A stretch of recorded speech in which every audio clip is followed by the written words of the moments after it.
Prolactine. Qu'est ce que c'est et comment ça fonctionne? Le taux de prolactine varie tout au long de la vie. Pendant l'enfance, le taux est élevé, puis il diminue au fur et à mesure jusqu'à l'âge adulte.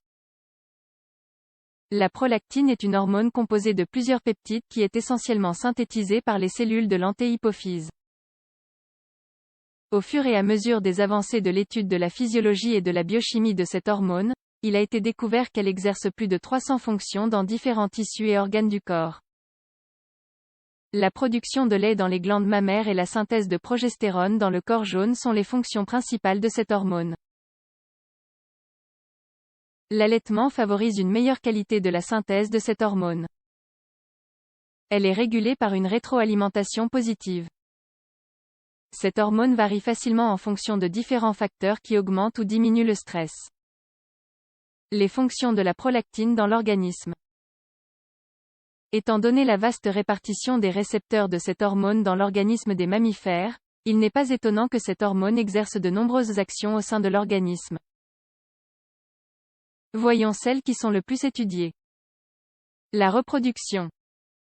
La prolactine joue un rôle important dans le développement aussi bien morphologique que fonctionnel de la glande mammaire, ainsi que dans l'activité sécrétrice du corps jaune.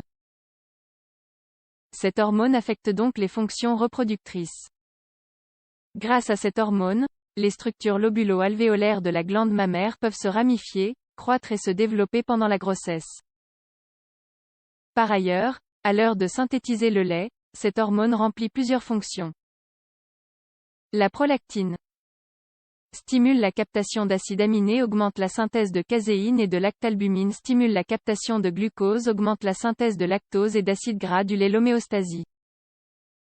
En plus de réguler les fonctions reproductrices, la prolactine contrôle également un ensemble de fonctions autorégulatrices qui conduisent au maintien de la composition et des propriétés du milieu intérieur de l'organisme. Parmi ces fonctions, les actions immunorégulatrices de la prolactine se démarquent. Ces actions sont directement ou indirectement impliquées dans le développement et la maturation des cellules du thymus et des organes lymphoïdes périphériques. La prolactine régule également l'homéostasie en contrôlant le transport des ions sodium, du calcium et du chlorure à travers les membranes épithéliales de l'intestin.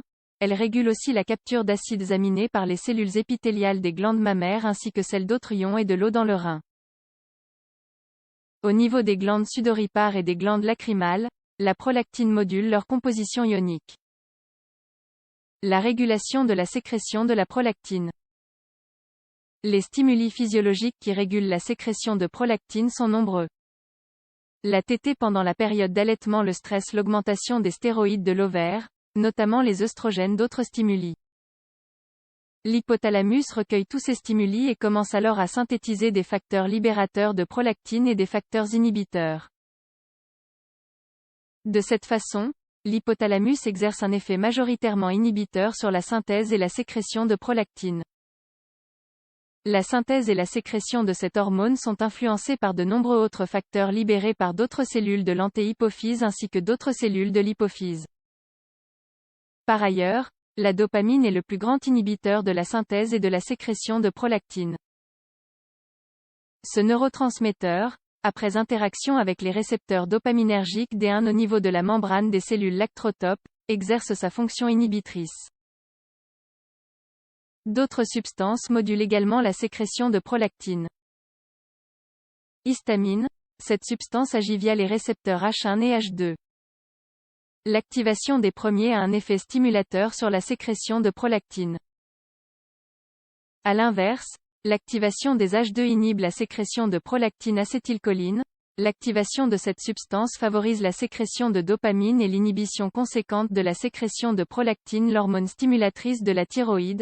En plus de sa fonction sur la glande thyroïde, cette hormone stimule la sécrétion de prolactine par les cellules lactrotopes de l'hypophyse, les patrons de sécrétion hypophysaire de prolactine. Le taux de prolactine varie tout au long de la vie.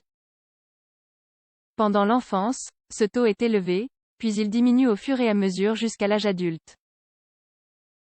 Au cours de la vieillesse, le taux augmente à nouveau à cause de l'affaiblissement du contrôle inhibiteur de l'hypothalamus. Par ailleurs, les concentrations plasmatiques de prolactine varient également tout au long de la journée. Elles sont plus importantes pendant la phase de sommeil que pendant la phase de veille. En somme, la prolactine est une hormone naturelle de l'organisme qui intervient dans de nombreux processus biochimiques. Néanmoins, ses principales fonctions sont liées à la reproduction et à l'homéostasie. Il est important de contrôler le taux de cette hormone. Une augmentation ou une diminution de cette hormone peut provoquer l'apparition de différents symptômes. Consultez un médecin ou un pharmacien si vous avez le moindre doute.